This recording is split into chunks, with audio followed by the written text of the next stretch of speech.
Bienvenidos a esta serie de Lección Divina que vamos a estar desarrollando en estos tiempos de pandemia. Ya veremos si luego continuamos con esta serie. Les habla el Padre Alejandro López Cardinale, administrador parroquial de St. Benedict Parish en Somerville. Sean todos bienvenidos. Esta primera lección divina que vamos a tener la vamos a concentrar en la liturgia del cuarto domingo de Pascua, que se dedica a la liturgia del Buen Pastor. El evangelio que nos acompaña en los ciclos A, B y C es el evangelio del capítulo 10 de San Juan. Por eso, y es la imagen del Buen Pastor. Vamos a leer básicamente las lecturas y vamos a hacer un breve comentario que nos ayuden a profundizar y a meternos en la palabra para que cuando vengamos y participemos en línea de la Eucaristía y ojalá Dios mediante pronto físicamente podamos estar más empapados, podamos rumiar la palabra de Dios y poderla hacer nuestra. Porque de eso se trata también la comunión espiritual, hacer nuestra la palabra de Dios. La lección divina básicamente es escuchar cómo Dios habla a través de su palabra, dejar que el Espíritu actúe y de una u otra manera ese Espíritu va a suscitar una serie de preguntas, una serie de consolaciones, una serie de eh, respuestas que cada quien a la escucha de la palabra, siendo fiel a ese espíritu, va a realizar. Vamos a pedirle a ese espíritu que venga sobre nosotros para que de una u otra manera nos abra el entendimiento, el corazón y podamos comprender su palabra. En el nombre del Padre, del Hijo y del Espíritu Santo. Amén. Ven, Espíritu Santo, llena los corazones de tus fieles y enciende en ellos el fuego de tu amor.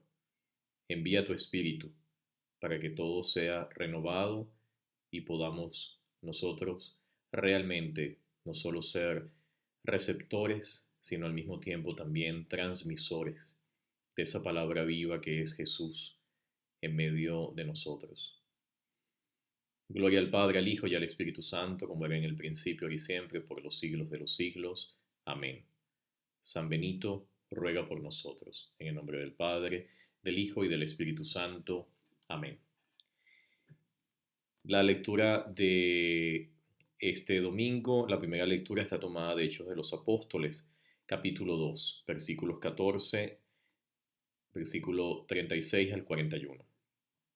El día de Pentecostés, Pedro, poniéndose en pie junto a los 11, levantó la voz y declaró: Con toda seguridad conozca toda la casa de Israel que al mismo Jesús a quien ustedes crucificaron, Dios lo ha constituido Señor y Mesías. Al oír esto, se les traspasó el corazón y preguntaron a Pedro y a los demás apóstoles: ¿Qué tenemos que hacer, hermanos? Pedro les contestó: Conviértanse y sean bautizados cada uno de ustedes en el nombre de Jesús el Mesías, para perdón de sus pecados, y recibirán el don del Espíritu Santo. Porque la promesa vale para ustedes y para sus hijos y para los que están lejos, para cuantos llamasen así al Señor Dios nuestro. Con esta y otras muchas razones de testimonio los exhortaba diciendo: Sálvense de esta generación perversa. Los que aceptaron sus palabras se bautizaron y aquel día fueron agregados unas 3,000 personas. Palabra de Dios. Vamos ahora a tener una pequeña reflexión sobre la primera lectura. Las ideas las estoy tomando en base a una excelente página digital de dominicos.org de España, que realizan una excelente liturgia y una excelente lección divina en línea, así que se los recomiendo vivamente. De la primera lectura de Hechos de los Apóstoles, ¿qué podemos tener? ¿Qué nos puede quedar? Porque nos puede sonar historia y a veces no quedarnos con la idea. Pedro, que en la semana pasada, en el tercer domingo de Pascua, era la figura central de la primera lectura, nos recuerda que definitivamente el Señor Jesús es el centro, el crucificado, es el Señor, el Mesías, es el Dios de la vida. Y por tanto, como ese es el Dios de la vida, es una afirmación que nosotros decimos querigmática, es decir, el anuncio del centro de la buena noticia. Jesús que murió por ti, por mí, y por esa muerte de Él somos salvos. Entonces, ¿qué se necesita? Se necesita aceptarlo. Pero Pedro recuerda antes que ese Jesús que de una u otra manera fue crucificado, ese Jesús crucificado abolió una maldición que los mismos judíos habían creado, aquel que muere en la cruz es maldito. Jesús no buscó esa muerte, aceptó la muerte, no la buscó y por tanto esa cruz se convierte para nosotros en salvación. De ahí que venga la famosa frase de San Agustín, que por esta cruz santa que nos ha dado la posibilidad de encontrar la salvación. Lo hacemos y lo recordamos en la vigilia pascual, en el exultate, es decir, en el exulte, perdón, en el pregón pascual. Vamos a pedirle al Señor que cualquier tipo de experiencia en donde nos hayamos sentido nosotros no bendecidos, Él elimine todo eso de nosotros. Una idea también central que Lucas desarrolla perfectamente es cómo él anuncia el querigma y cómo es la estructura del querigma. Lo dice claramente. Primero, si tú aceptas que Jesús es el Señor, primero, conversión, metanoia, es un cambio de vida. Luego, el bautismo, la celebración del sacramento. Luego, el perdón de los pecados que por esa celebración del sacramento, el bautismo, adquiere aquel que por esa conversión dice sí a Jesús. Y luego, el don del Espíritu que se derrama sobre cada quien. Esto es clave en el mensaje querigmático y es clave en todo el Hechos de los Apóstoles, en San Pablo, en San Pedro, es algo que atraviesa de forma casi que sin cambio este mensaje. Por tanto, estamos viendo que este mensaje no solamente es un mensaje que es una invención de los apóstoles, sino que es algo que vivieron ellos personalmente en la vida con Jesucristo. Y por tanto, casi que podemos decir que este proceso del querigma y el encuentro, la conversión, la celebración del sacramento, el perdón de los pecados y el derramamiento del Espíritu Santo es prácticamente consecuencia directa de este encuentro con Jesucristo. Esto que nos ayuda entonces a nosotros a darnos cuenta de la gracia que tenemos ante este anuncio que nos viene. La segunda lectura está tomada de la carta del apóstol San Pablo. Perdón, de la carta del apóstol San Pedro, la segunda carta del apóstol San Pedro. Queridos hermanos, que aguanten cuanto sufren para hacer el bien, eso es una gracia de parte de Dios. Pero para esto han sido llamados, porque también Cristo padeció por ustedes, dejándonos un ejemplo para que sigan sus huellas. Él no cometió pecado, ni encontraron engaño en su boca.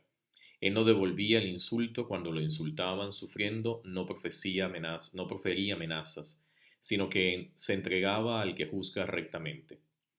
Él llevó nuestros pecados en su cuerpo hasta el leño, para que muertos a los pecados vivamos para la justicia.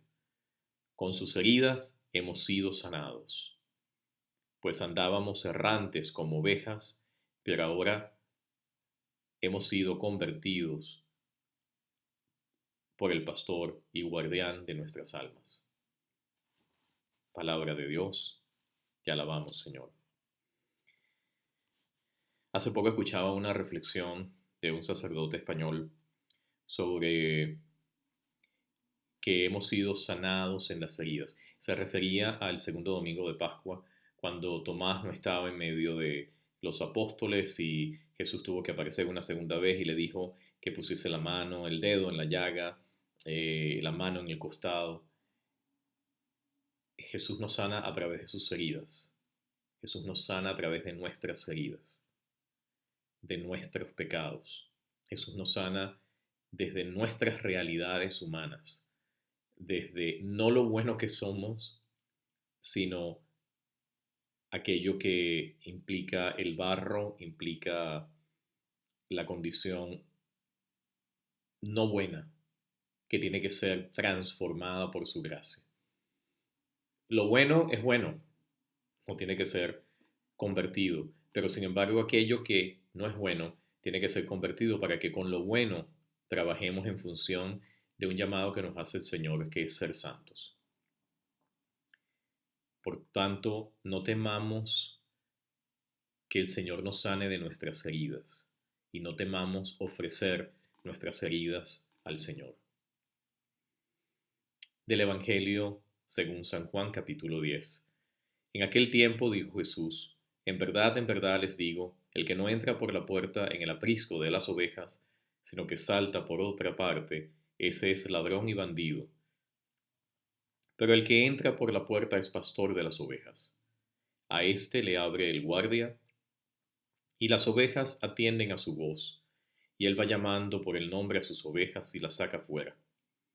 Las ha sacado todas las suyas, cuando las ha sacado todas, las suyas caminan delante de ellas. Perdón, cuando ha sacado todas las suyas, camina delante de ellas, y las ovejas lo siguen, porque conocen su voz. A un extraño no lo seguirán, sino que huirán de él, porque no conocen la voz de los extraños.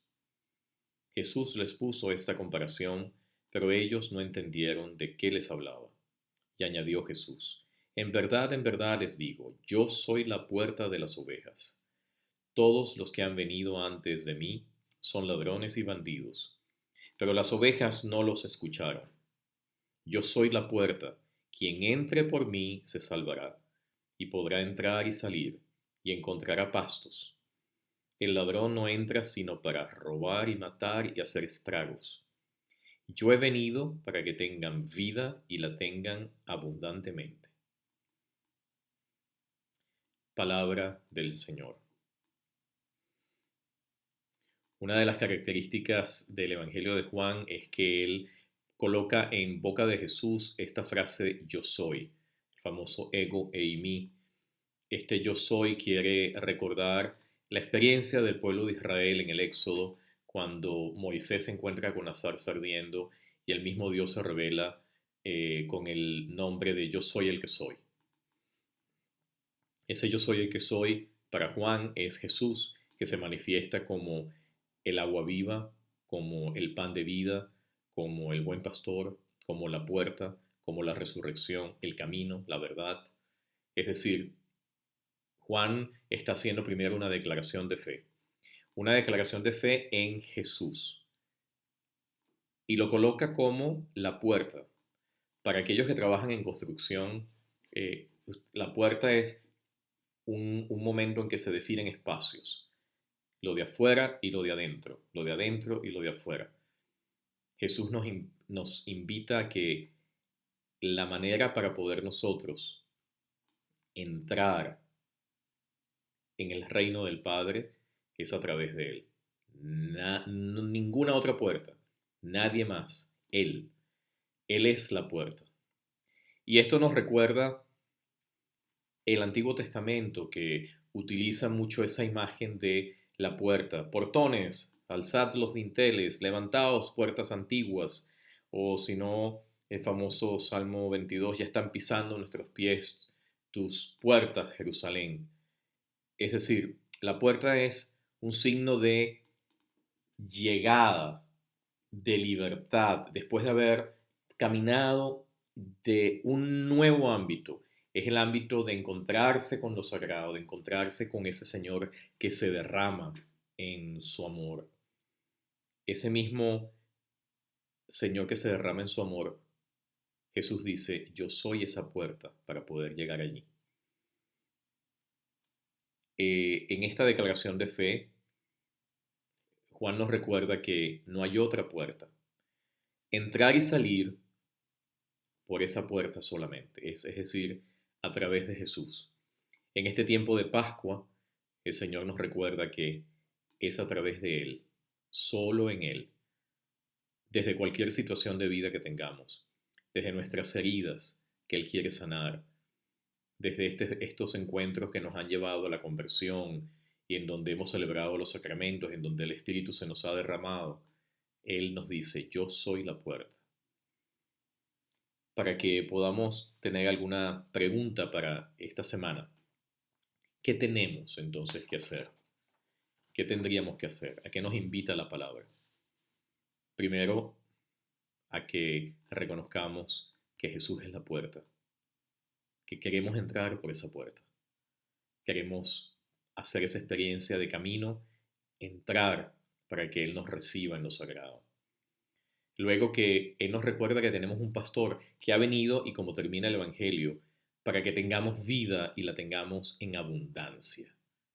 Es decir, no poquito, plena, absoluta.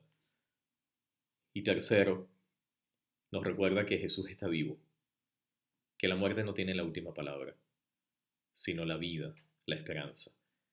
En este tiempo, en estos tiempos difíciles, en estos tiempos de pandemia, en estos tiempos de dificultades, la muerte no tiene la última palabra, el virus no tiene la última palabra, pero sí la vida, la esperanza.